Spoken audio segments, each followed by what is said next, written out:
So welcome. This hour-short panel discussion is the first in a series of Fourth Industrial Revolution technologies. Over the next few months, we'll explore all of the molten hot marketing buzzwords. Is it all hype or is there more to it? My name is Neferteri Strickland, founder of Teachers and of Benefit LLC, where we believe that Pennsylvania industry deserves a world-class, Pennsylvania-educated workforce. As the undergird to neo-technologies like cryptocurrency and non-fungible tokens, you've heard of NFTs, right? And smart contracts. Blockchain is a technology that's currently being adopted to operational processes in government, retail, banking, and law.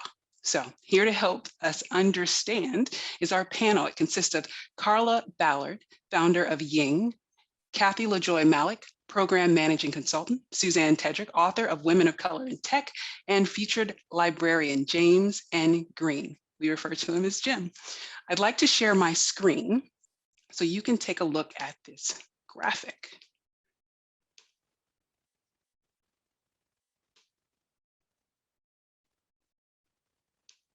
Thumbs up, beautiful. So before you is a graphic to help you understand where we've been and where we are. From left to right is the first through the fourth industrial revolution.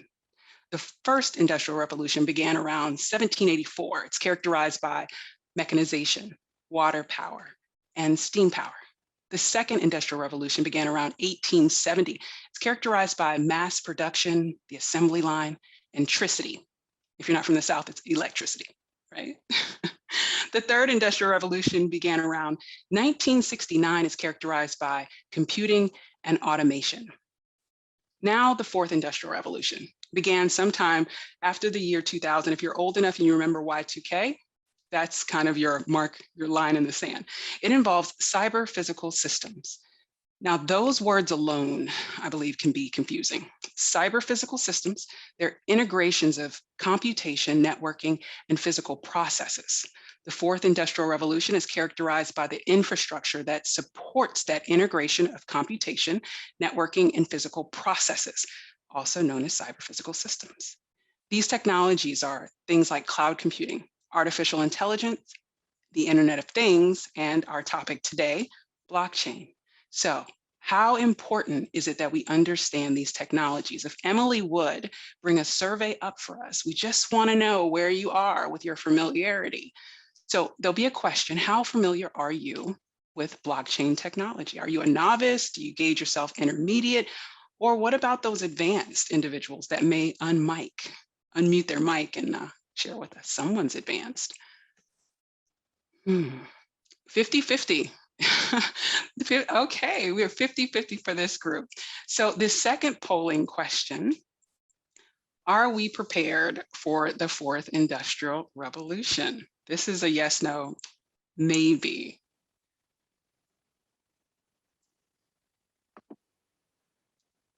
Is that the final? Okay, someone said yes. I thought it was going to be no. All right, 40% says yes, 40% says no, and 1%, 20% says maybe.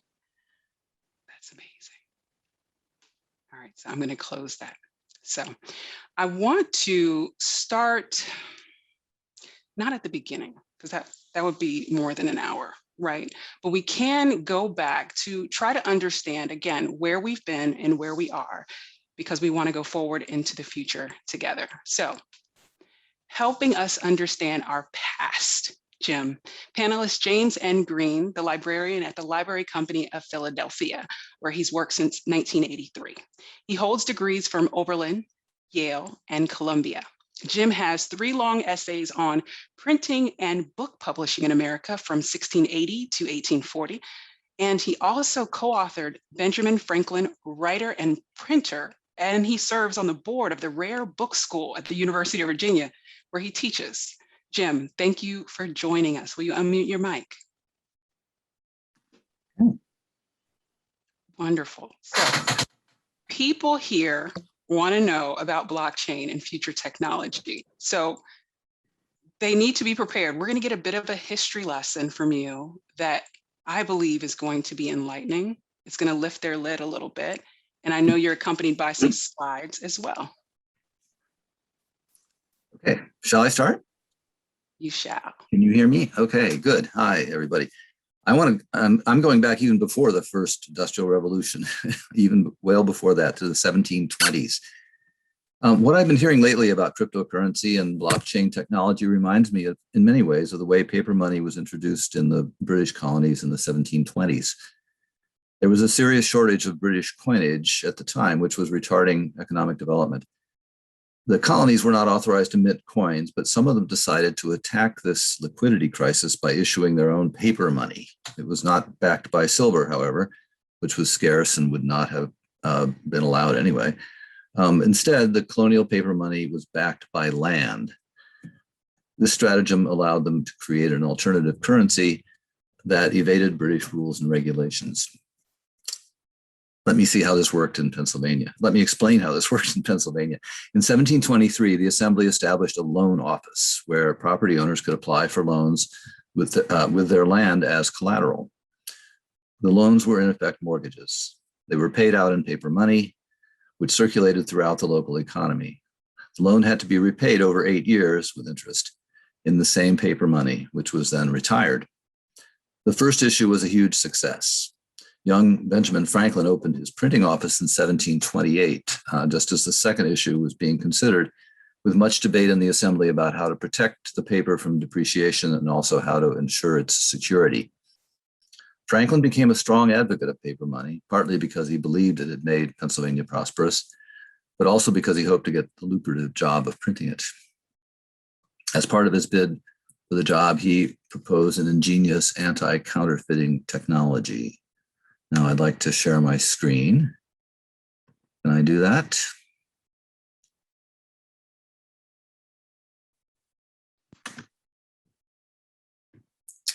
Maybe yes. Maybe You should no. be able to.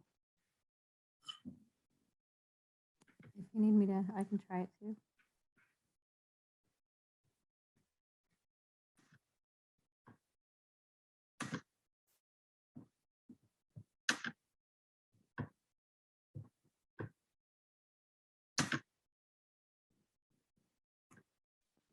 There it is.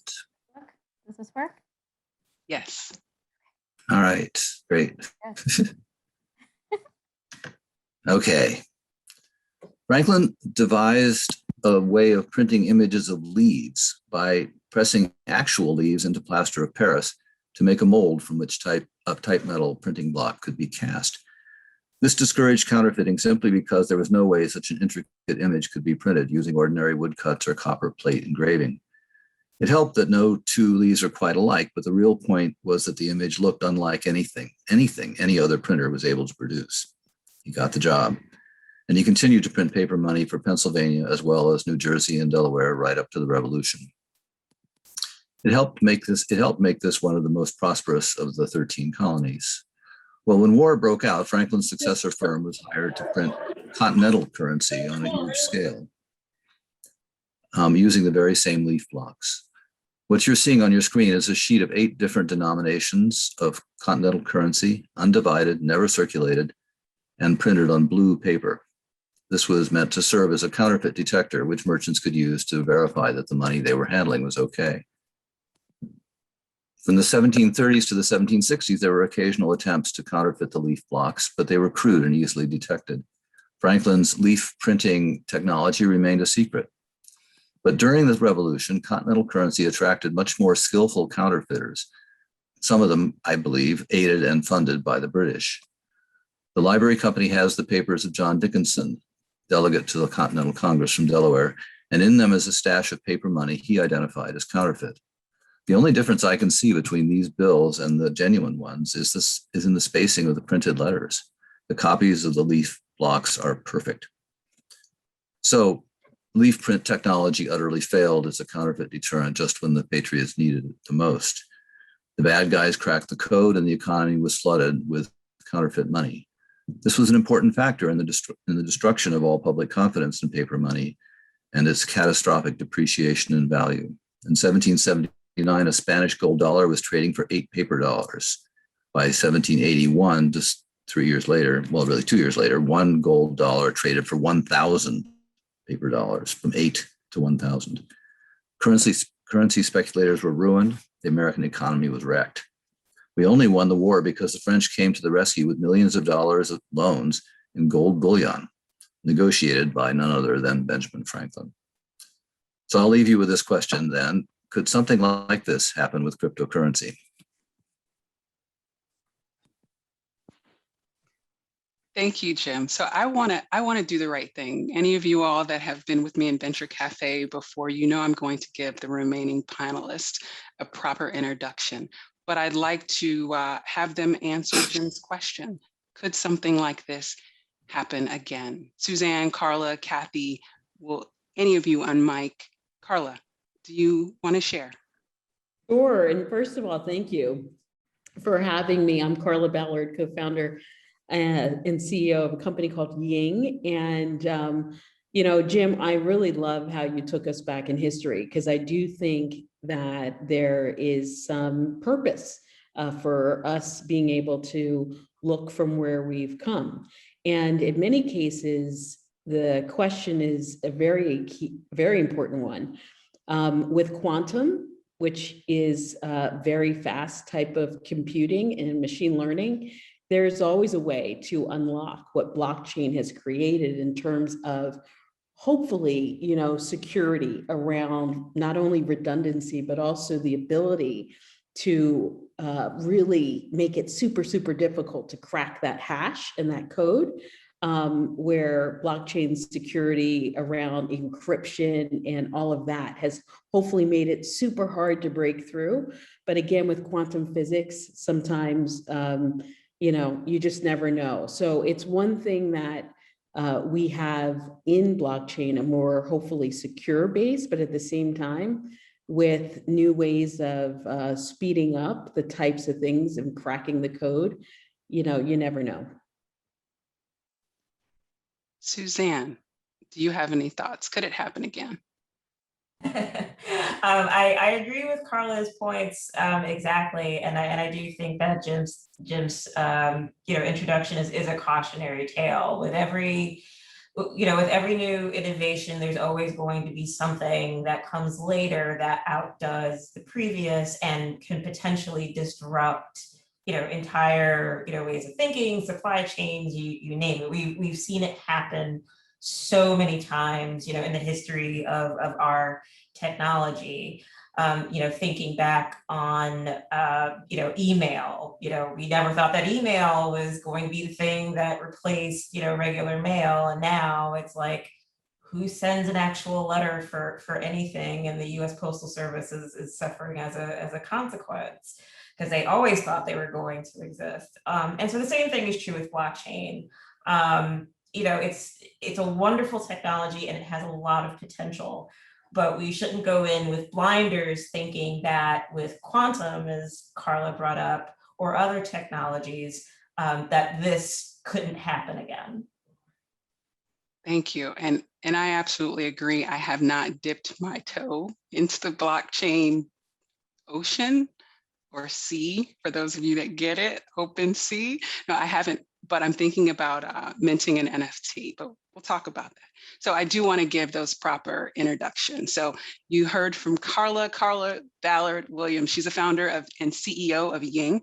It's a peer-to-peer skill sharing and global time sharing platform, engaging consumers and brands in a complementary currency that supports community and individual benefits. Then we have Suzanne Tedrick. She's an experienced cloud computing technical specialist and author, an award-winning author at that, of Women of Color in Tech. She's also a winner of CompTIA's 2020 Diversity Technology Leader Spotlight Award. Her advocacy for increasing diversity, equity, and inclusion in the technical industry is recognized all over. So lastly, Kathy Lajoie Malik. She is a technology program management executive who delivers must-do critical programs involving significant business transformation, global teams, and a wide range of technologies and client engagement. And today, if we can give Kathy permission to share her screen, she's going to walk us through the basics of blockchain. So we all start at the same point, giving us a baseline of sorts. So Kathy, thank you. Happy to do that. And just before I bring up the screen, I'll just take a shot at answering Jim's question. just as a cautionary tale, I love Suzanne's phrase. Calamities can happen in so many ways. And one way it happened for one person who was an early adopter of Bitcoin, like way back in 2010, a gentleman, Campbell Simpson, purchased a lot of Bitcoin. And then later, threw out the computer that management of that technology, that digital asset was coming from. And guess what? Lost the private key. It is forever gone. So calamity can happen in the old ways and the new ways. There is not an end. It can happen. We must be careful. All right, sharing my screen.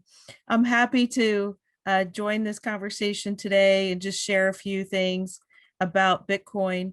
Not really only, but more about blockchain. So first, you're able to see a PowerPoint slide, I'm assuming. I'll go into share mode, maybe make it a little better for you. So I'll just jump back for a second. My interest in looking at blockchain arose a few years back while in the financial services industry, working on a major program, just because I saw promise in how the technology could help streamline aspects of information sharing and add some more security and reduce some error checking and other things in the process. And I'll just share with you that, there is so much data out there. Well, my investigation began back then, and I just tried my best to give you a view of what it is. So for those of you who don't have experience with it, can have an idea of at least a portion of the workflow, some of the key concepts, and some of the key benefits. So starting with a computer, someone creates a new transaction. Blockchain is often referred to as a distributed ledger technology. That network of blockchain is going to distribute that new transaction to all peers.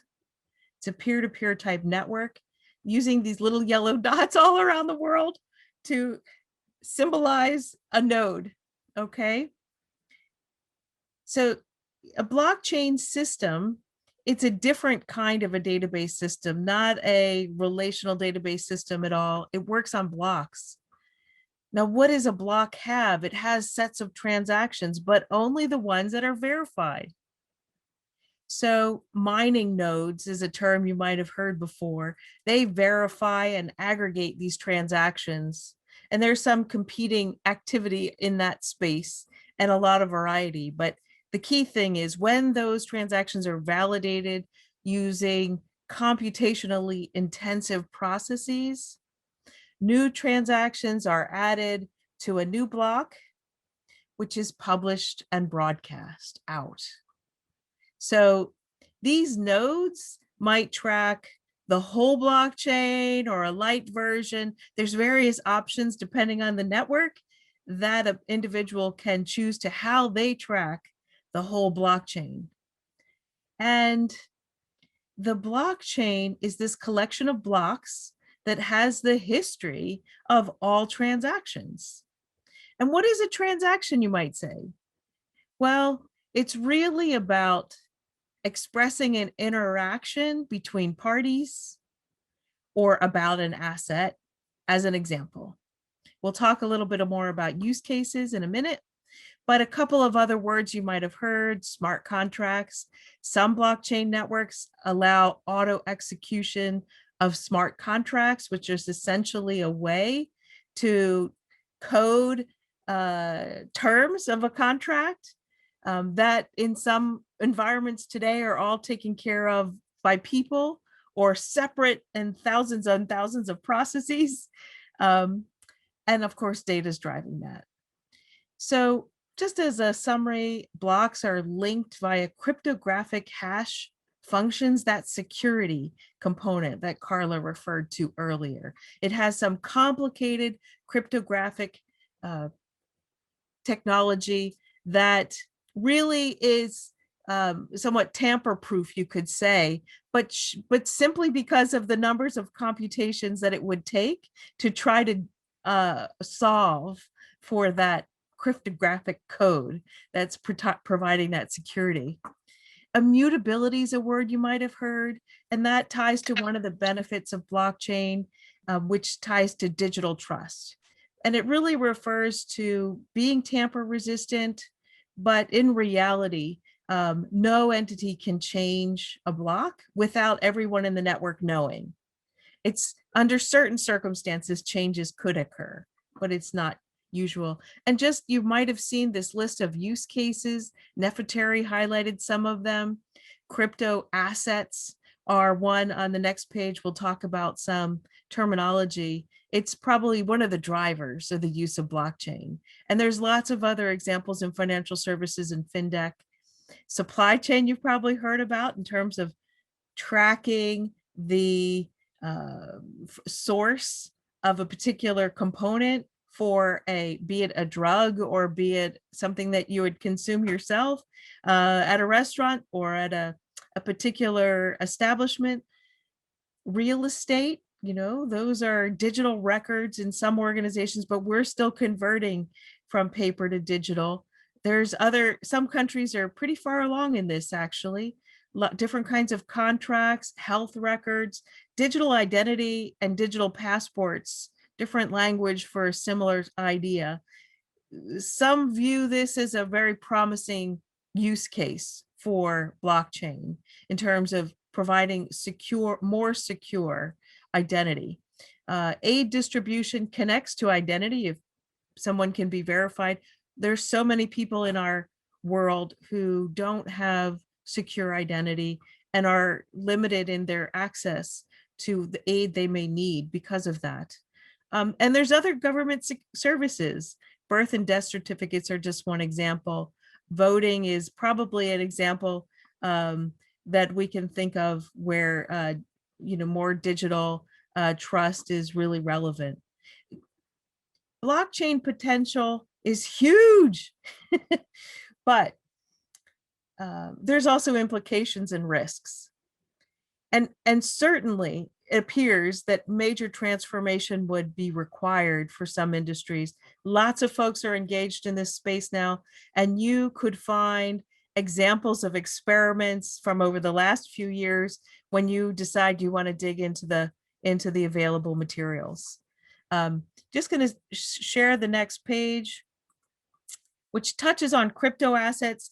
I won't go through every line, and I'll just maybe turn it back in a minute to Neferteri to continue if you'd like to keep this here for people to continue to read. But I'll highlight some terms you might have been hearing about. But first, what is a crypto asset? There's many different kinds, and I caution everybody, there are no common definitions, literally no common definitions today amongst regulators, industry, let alone across the world. It just doesn't exist yet. So you really, really, really, really need to be cautious and do your research before you decide to jump in the pool. And especially before you decide to put your regular wallet into a digital wallet of this nature. So that's and just to emphasize that, you might have heard what the Federal Reserve Chairman Jeremy Powell said not that long ago, emphasizing the volatility that exists in crypto assets now and raising the point that our federal government may take it a little bit slow before adopting it really wholesale. Although there's a lot of instances and there's a lot of market cap in this space, typically you'll trying to reduce these non-common definitions to some key ones. Coin tends to refer to what we're talking about when we talk about payment. Sometimes cryptocurrency. Stable coins are what is talked about when we talk about the kinds of currency that Jim was referring to, sort of connected to fiat currency, designed to create some stability. There's a lot of discussion in this space in terms of connected to a central bank in the future, maybe, or many central banks, not just one. Non-fungible tokens, Neferteri mentioned earlier and is going to talk more about. And token is a rather broad topic of digital assets. I just will say one more thing on this slide about public keys and private keys. It's really, really important to protect these, right? So I told the story of the private key earlier, which happened to be on the computer, connected to the computer that was thrown away. This is a part of the cryptographic basis for blockchain. Thanks. Thank you, Kathy. So I will say that every time I listen to these conversations about cryptocurrency, whether it is about a particular type of currency or just kind of generalized, you need to get into it. I start to think about cybersecurity because I work in that space, and how just as a general population or general person, citizen, there's a lot that we don't have to be concerned with our fiat currency, the money in our pocket. But when we start to play in these spaces, it is, the right thing to do your research first. But they're making it so easy. If you have Cash App, for instance, you can look in that app and see that you can just transact and purchase cryptocurrency or exchange cryptocurrency. So it's coming is the bottom line, or should I say it's here. In the chat, George actually put a link to an article about an NFT being hacked. So I want to ask if we can start with you, Karla. How and where, and maybe even when, have you seen blockchain being leveraged? Oh, sure. And, you're right. We are in a whole new era right now. I've seen it leveraged in several amazing ways. I think of the work that I just did and hosted with the Blockchain Center out of New York and now out of Miami, led by Nick Spanos, who I spent a lot of time with last year. And we are launching another similar program. And so the program we launched was the Digital Currency Opportunity Coalition. And we partnered with Indigenous, African-American, and Latino communities to ensure that we could offer a 6-week program and cohort to take everyone through the fundamentals of blockchain and Bitcoin. And in that, we had lots of partners come and share some of the ways that they were launching, blockchain. One was Grain Chain, learning about how an agricultural use of blockchain is really helping farmers in South America. Another is the Maza coin. The Maza coin was sort of positioned, unfortunately, very unfortunately, as sort of this fraud opportunity with Bitcoin, but absolutely that was not the case. And Payu Harris, who founded it in 2013, was specifically leveraging its use to help and identify ways of helping Indigenous communities on reservations. That is still now a project that's underway, which is something I'm personally very excited to see get up and running. I think the other ways that we're using it, and we're very excited about it, YING, is using the utility token. We launched on the Ethernet test network something called the balance token, and that'll be used as our utility token, essentially to exchange various tasks that we're going to be getting done. And one of the things that I get really excited about is the fact that you can finally have an open ledger that's decentralized, meaning that right now in our Federal Reserve system, it's a very closed system. We don't know what's in the Federal Reserve right now. It's not as apparent, and certainly to a certain extent it can be distributed. But when you look at that distribution of currency, it's going to a certain percentage of the community. And it's certainly not hitting the communities that we might necessarily perceive as those that are in true need.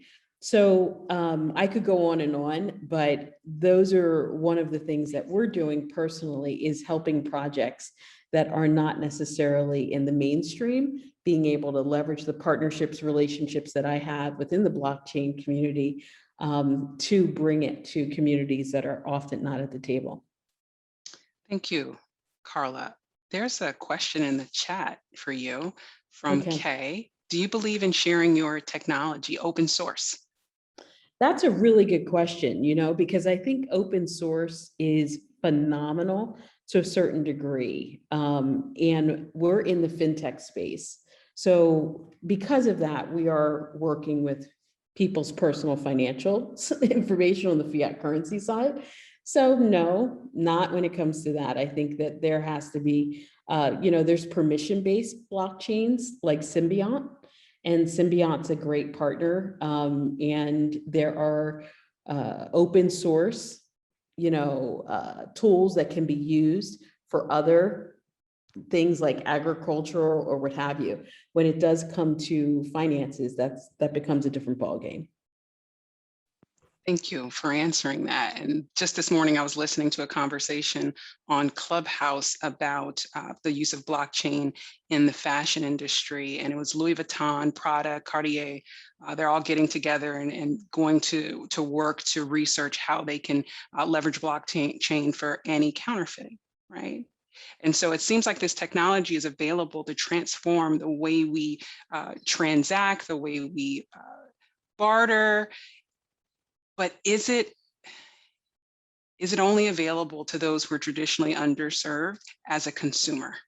Or are there opportunities for individuals to get into the creation and kind of the guiding of where this technology is going and what is it going to take to do that? So Suzanne, I want to ask you, well, there's a lot that's been said, so I'm sure you have a lot to share in response.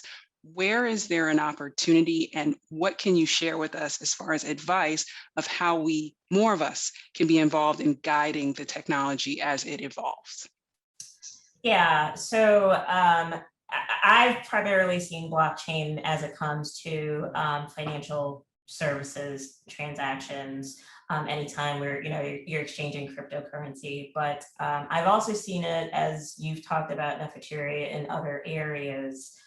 So at one point I worked in a digital manufacturing lab in Chicago, and blockchain was a very prominent emerging technology that was being used to monitor supply chain protection. So monitoring inefficiencies or monitoring where things may be going awry.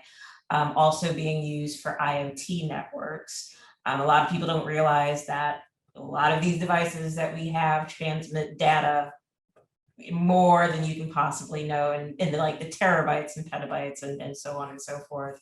And the last thing you want are bad actors getting access to that information and doing whatever. So there's lots of applications and probably more things that we haven't thought about.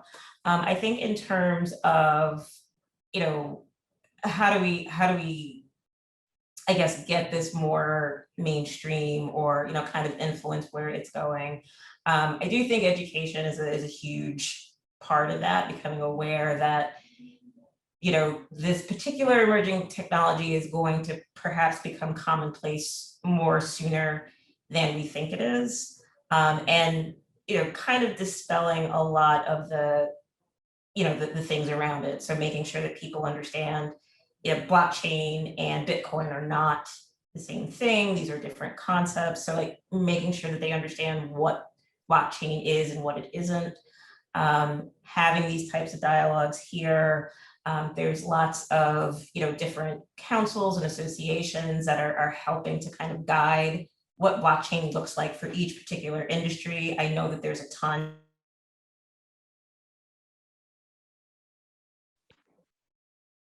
Wasn't just my screen. Maybe she'll catch up. We'll wait. Oh, there she is. Oh, sorry. No, I was just basically saying there are a lot of industry-specific blockchain councils that you can be a part of to not only understand what blockchain could potentially do to your industry, but having a say in, well, should it have that effect? Should we have more, governance? Should we have more oversight? What are the things that we need to do to make sure that we maintain the integrity of our industry, but also embrace innovation? Thank you. So I want to ask Dr. McDonald. I'm waiting for her to look up because she heard her name. Beautiful. I'd like you to unmute your mic, because if you check out her website, her bio there, I'll read it to you. Dr. Jocelyn McDonald's mission is to inspire, develop, and support educators in leveraging the use of technology to maximize instructional modalities that enhance the learning experience of today's students, as well as their success and academic achievements. So if this is part of the future of the way we work and we play, and many of us don't want to adopt or adapt the knowledge or skill set to drive forth this, right? We're going to expect this next generation coming out of high school, coming out of middle school, to be the workforce, right? So how early is too early? Is middle school too early, high school? Dr. McDonald, do you have any thoughts, or do you have any questions for the panel? After just listening to everyone go through, I kind of started reflecting on how far we are still behind just in the education arena alone, and just leveraging technology itself, and that there's a big gap. And to answer that question on how early is too soon, we're still behind on the basic legwork of how we're introducing it into the classroom right now. And so, like, I would like to say the sooner the better, but then of course there has to be a need, and priorities come into play as to what education feels is a priority. I mean, I would love to see it implemented into our computer science program, our STEM programs, or into even financial literacy, or any component to be at least an introduction to it, or exposing others to it. But the question is, how many educators are even aware or know about it? And so, like, platforms like this right now, I think will help to open those opportunities for them to kind of think about it and have those discussions. And like when Jim kind of took us through the history at the beginning, that made me really think about social studies and how we're so afraid to try different things. But this is something that has already happened before. It's not new when you're innovating in the evolution of how things happen over time. And it really kind of tied it together for me to kind of think about when I'm thinking about educators, I kind of use that analogy to kind of help understand it better. But again, it being introduced and exposed is going to be really relevant. I can see in education that I can see it, of course, starting more on the IT side with implementing different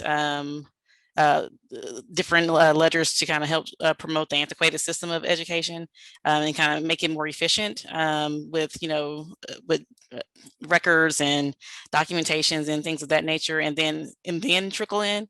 But I mean, people like you, Neferteri, if you are kind of exposing others to it, to kind of even myself, to kind of now bring those up as conversations to be had, I think will help support that process as well. Or even there's a lot of STEM programs and or different organizations that can reach out to them to kind of bring that part into making it an awareness. I think will help support it being implemented into the education system.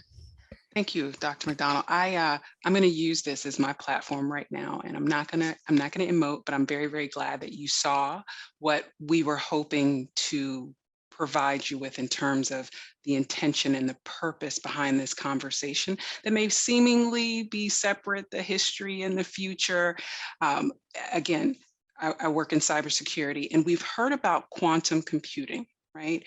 We heard about the computation. That's math. Like, we can talk about STEM per se or specifically, but that is foundational to our future, right? So finding a way to integrate it into the existing curriculum that traces to the testable standards in math, I feel is low-hanging fruit.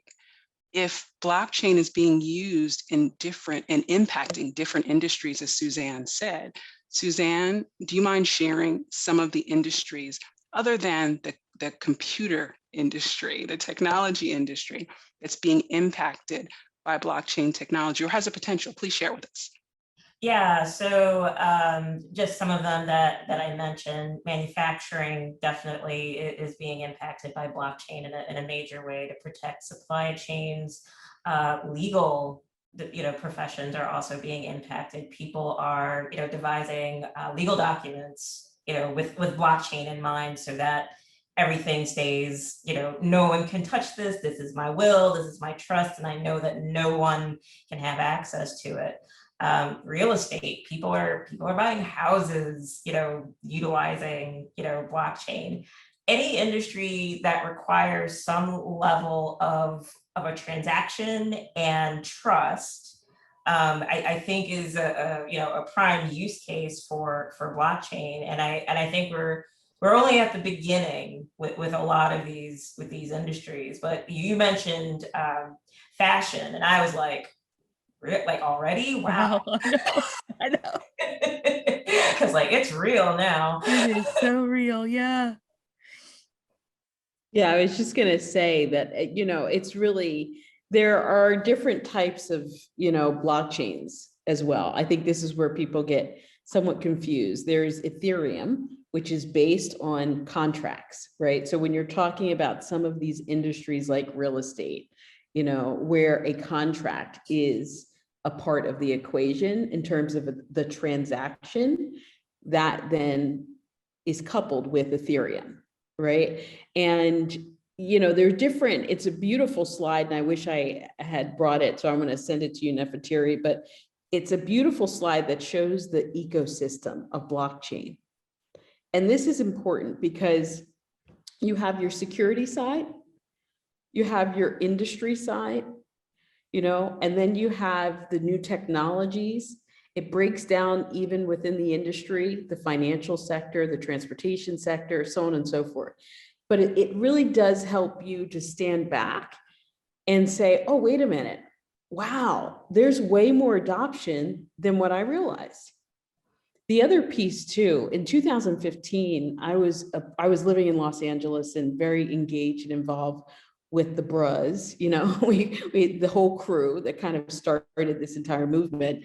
I just recently also was on the independent ticket for the 2020 election with Brock Pierce, who runs and is chairman of the Bitcoin Foundation. So very engaged with this community. And one of the things that was really fascinating to me was to look at the first in the beginning sort of part of when corporate America said, we'll take a look at it, it might be time, was in 2015 when the Hyperledger was created.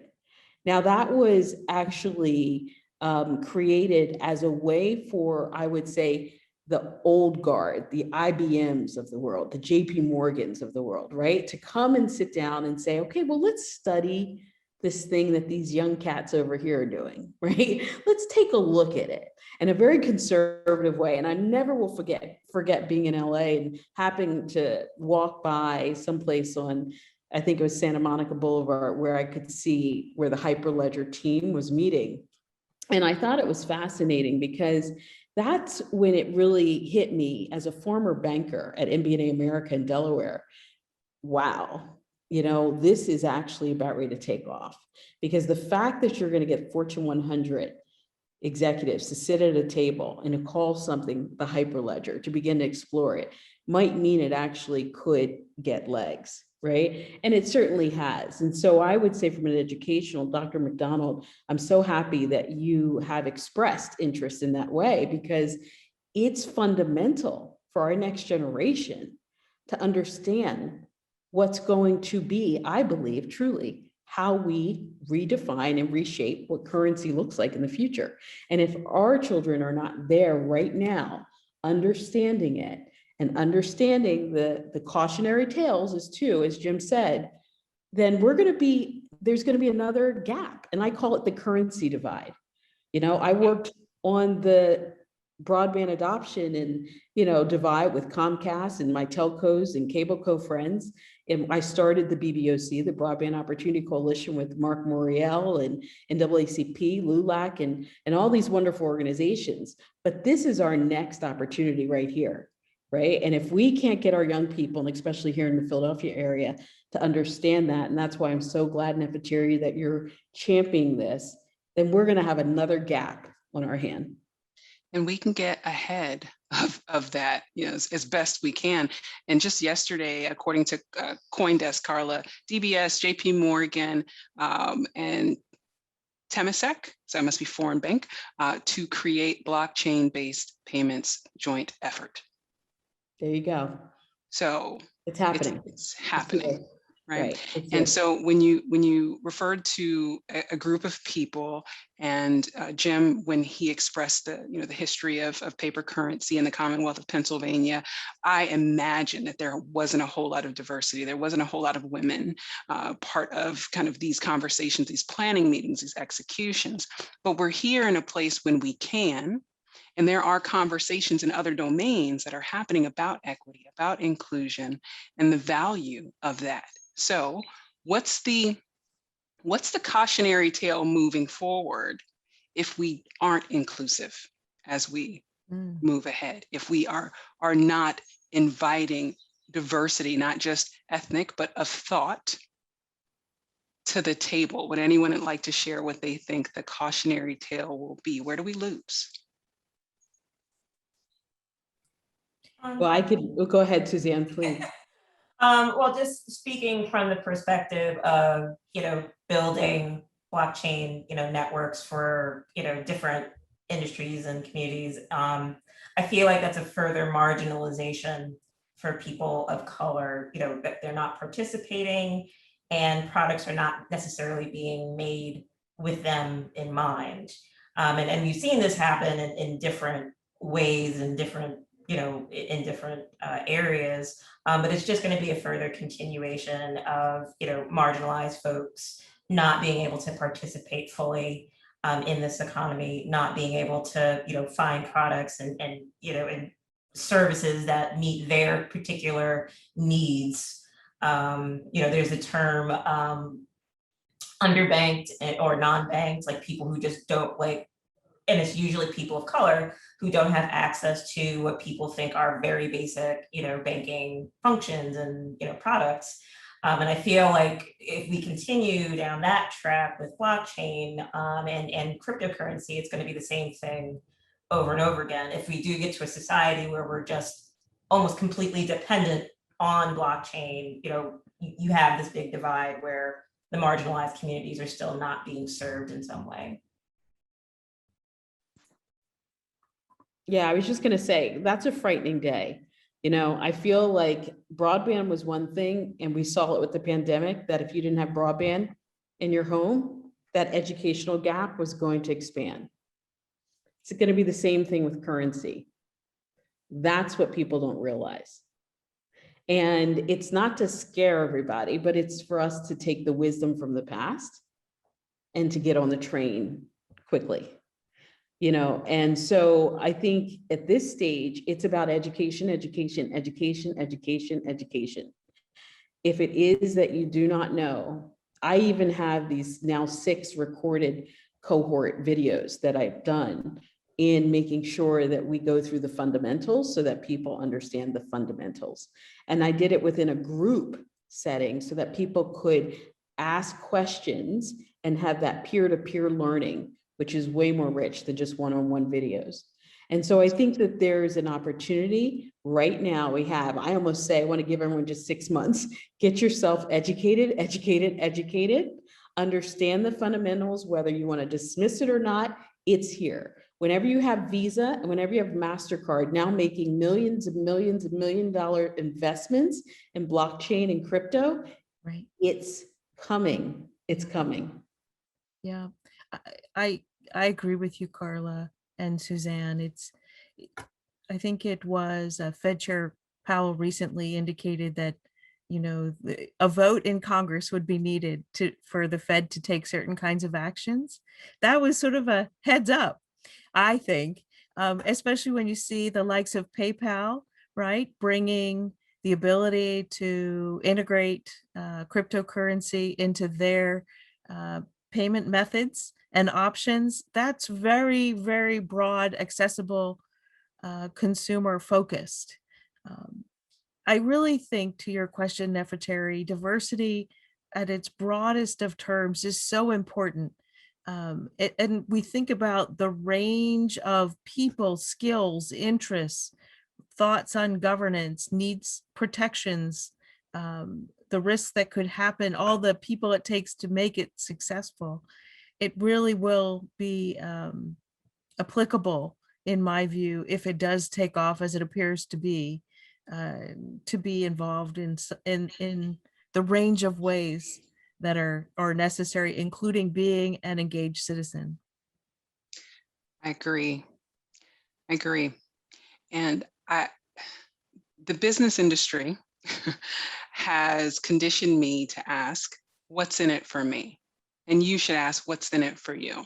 So when we talk about bringing more individuals or diverse individuals to the table, it is the right thing to do.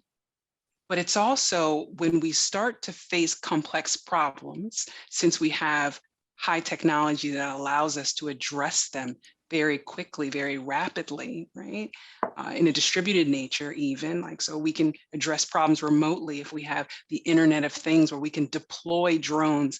The speed at which conflict, course of action and resolution happens is going to be expedited.